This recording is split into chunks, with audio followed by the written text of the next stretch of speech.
টিংখাঙৰ ৰমাইলোচন গাঁৱত শ্ৰী শ্ৰী বলুভদ্ৰ থানত পূজা পৰম্পৰা নীতি নিয়মৰ মাজেৰে টিংখাঙৰ ৰমাইলোচন গাঁৱত শ্ৰী শ্ৰী বলুভদ্ৰ থানত পূজা পালন কৰা হয়। প্ৰায় 150 বছৰ পুৰণি এই থানখনত প্ৰতি বছৰে আঘোণ মাহৰ প্ৰথম বুধবাৰৰ দিনটোত পূজা উদযাপন কৰি আহিছে।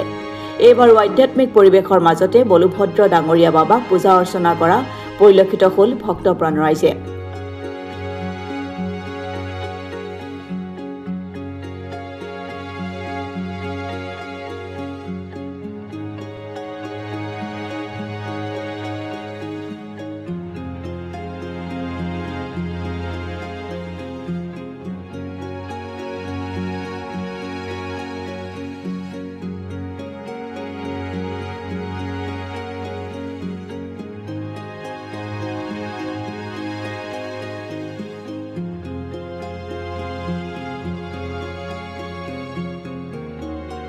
বলুভদ্ৰ ডাঙৰীয়াৰ আশীষ বিচাৰি এইবাৰো বিভিন্ন প্ৰান্তৰ ভক্তপ্ৰাণ ৰাইজ আহি ভিৰ কৰেহি।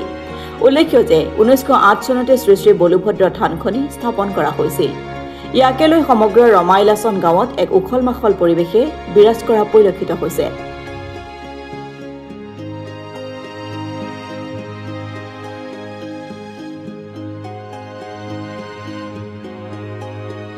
এই পূজাটো আচলতে আমি যিমানদূৰ বুজি পাইছোঁ, আমি আমাৰ আজু ককাহঁতৰ দিনৰ পৰাই দেখি আহিছোঁ। আমি যিবোৰ এতিয়া জানি আহিছোঁ, আজি পৰম্পৰা নৰ্থ ইষ্টৰ ভিতৰত আমাৰ এই বলুভদ্ৰ থানপুখুৰী আমাৰ এই ৰমাইলাচন মিচিং গাঁৱতে অৱস্থিত বুলি ইতিমধ্যে আজি ইমান বছৰে আমি জ্ঞাত হৈ আছোঁ। কিন্তু এই বছৰৰ এই পূজাটো প্ৰতি আঘোণ মাহৰ বুধবাৰ প্ৰথম বুধবাৰটোত আমি যিহেতু মিচিং সমাজে বুধবাৰটো প্ৰিয়, মানে বুধবাৰটো আমাৰ যেনেকৈ লিগাং উৎসৱ পালন কৰা তেনেকৈ লৈ এই আঘোণ মাহৰ প্ৰথম বুধবাৰটোতে আমি এই পূজাভাগ আয়োজন কৰা হয়। আৰু ইয়াত বিভিন্ন ধৰণৰ আগতে আমি সৰুতে হৈ থাকোঁতে যে আমাৰ কেৱল মাত্ৰ আমাৰ মিচিং 3খন গাঁৱে পাতিছিলে। আজিকালি এনেকুৱা এটা হৈছে যে এই পূজালৈ সেৱা একভাগ কৰি কিছুমানৰ মনোৰঞ্জনৰ পূৰণ হৈছে। বিশেষ ধৰণৰ মানে আলিয়ে গৈ দেখি মন্দিৰ সেৱা কৰি যায় যে পিছত আমাৰ কমিটিৰ লগত যোগাযোগ কৰি বিভিন্ন ধৰণে পূজাৰ বিষয় লৈ তাৰমানে কি বুলি কয় যে এই মন্দিৰভাগ সেৱা কৰি আমি সফলতা লাভ কৰিছোঁ বুলি তাত নাম দক্ষিণা পৰ্যন্তলৈ দিয়া আজিকালি এনেকুৱা প্ৰৱণতাও এটা আহিছে। কিন্তু পৰিতাপৰ বিষয় এই নৰ্থ ইষ্টৰ ভিতৰত প্ৰথম বলুভদ্ৰ পুখুৰীটোৰ ওপৰত আজি আমাৰ অসম চৰকাৰ বিভাগে আজিলৈকে তাৰমানে সংৰক্ষণৰ ব্যৱস্থা এটা কৰি দিয়া নাই। এইটো কাৰণে আমাৰ এটা পৰিতাপৰ বিষয় হৈ আছে। এই ক্ষেত্ৰত মই যদিও এই যুৱক এইখন অঞ্চলৰে যুৱক, তথাপিতো অসমীয়া যুৱ মঞ্চ ডিব্ৰুগড় জিলা সমিতি ফালত আমি DC মহোদয়ক ইতিমধ্যে স্মাৰকপত্ৰ প্ৰদান কৰাৰ এটা ব্যৱস্থা গ্ৰহণ কৰিছোঁ আমাৰ ডিব্ৰুগড় জিলা সমিতিৰ তৰফৰ পৰা। আমাৰ এই পূজা ভাগ মানে আজি প্ৰায় আপোনাৰ 1908 চনৰ পৰাই মানে এই পূজা মানে প্ৰতিষ্ঠা কৰি আহিছে আমাৰ আজু ককাসকলে।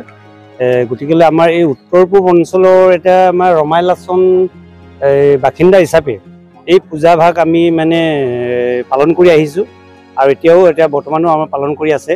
আৰু এই পূজাস্থলীলৈ আমাৰ বিভিন্ন আমাৰ অৰুণাচলৰ পৰা আদি কৰি আমাৰ ডিব্ৰুগড় জিলা, শিৱসাগৰ জিলা, অন্যান্য জিলাৰ পৰাও মানে প্ৰান্তৰ পৰা আহিছে এই পূজাৰ মানে অৰ্চনা এটা দিবৰ কাৰণে।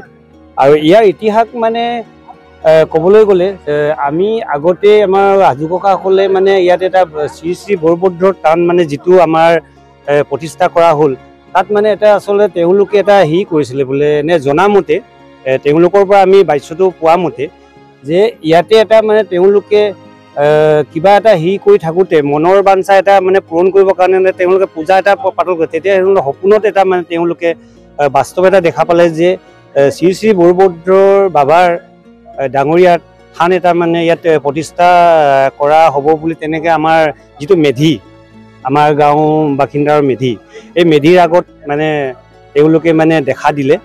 দেখা তেতিয়াৰ পৰা 1908 চনৰ পৰাই মানে দেখা দিয়াৰ পৰা তেওঁলোকে এই বস্তুটো মানে আগবঢ়াই ডাঙৰীয়া বাবা আজি পৰ্যন্তলৈকে সেই বস্তুটো চলি আছে। আৰু আগতে তেওঁলোকক বাচ্যমতে ইয়াত মানে কোনো এটা এনেধৰণৰ কোনো পানী যোগান নাছিলে।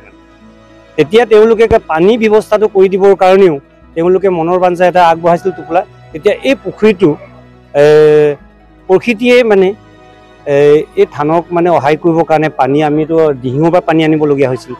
ঠিক তেনেধৰণৰ মানে এটা মনৰ এটা বিশ্বাস এই পুখুৰীটো মানে প্ৰকৃতিয়ে আমাক এটা দান কৰা এটা দিক এটা পাইছোঁ। গতিকে ইয়াত আমি শ্ৰী শ্ৰী বলুভদ্ৰ থান উন্নয়ন সমিতি বুলিও এটা উন্নয়ন সমিতি আছে। আজি এই উন্নয়ন সমিতিৰ জৰিয়তে আজি আমি প্ৰতি বছৰে আঘোণ মাহৰ আজি অসমীয়া মানে প্ৰথম আঘোণ বুধবাৰ দিনাখনে আমি ত্ৰিৰাং কৰা হয়, সেই মানে পালন কৰা হয়।